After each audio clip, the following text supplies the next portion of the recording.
النجل الأصغر للزعيم الليبي معمر القذافي خلال غارة جوية لحلف الناتو على طرابلس الليلة الماضية. الهجوم أودى أيضا بحياة 3 من أحفاد الزعيم الليبي. وقد أعلنت الحكومة الليبية نجاة العقيد وزوجته رغم أنهما كانا متواجدين في منزل ابنهما أثناء القصف. مرة أخرى ينجو العقيد من ضربة مباشرة ليختار الموت الذي حملته إليه غارة الناتو أصغر أبناء سيف العرب بدلا منها. القصف استهدف بشكل مباشر بيت سيف العرب في طرابلس، حيث كان القذافي وزوجته وأقاربه في جلسة عائلية حولتها قذيفة لم تخطئ هدفها إلى مأتم بعد أن أودت بحياة سيف العرب و3 من أحفاد الزعيم الليبي.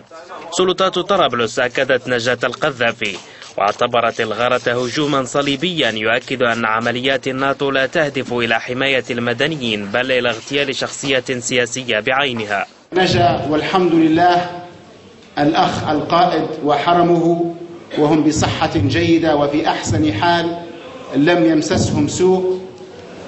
واستشهد الأخ سيف العرب المعروف بعروبة عند الليبيين، واستشهد معه 3 من أحفاد الأخ قائد الثورة. وفي حين لم يصدر أي رد فعل فوري حول الحادث من حلف الأطلسية، اكتفت قيادة العمليات في بيان لها بالتأسف على أرواح ضحايا مدنيين يحتمل أنهم سقطوا في غارات لطائرات الناتو استهدفت مباني قيادة ومراقبة عسكرية في قطاع باب العزيزية. وأضاف البيان أن عمليات الناتو لا تستهدف مدنيين أو أشخاصا وإنما أهدافا عسكرية. وفيما وصلت غارات الناتو ليلة طرابلس بنهارها، أنارت الألعاب النارية ليلة بنغازي وأطلقت العايرة النارية ابتهاجا بمقتل 6 أبناء القذافي.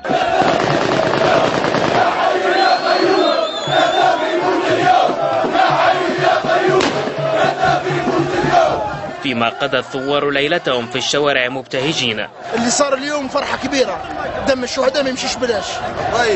إن معمر القذافي تو رقبت معمر القذافي، بس الفرحة الكبيرة قربت معمر القذافي.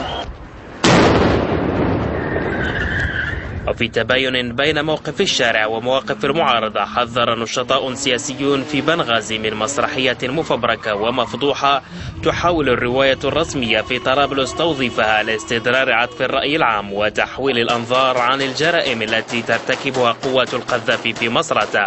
محمد بن علي، روسيا اليوم.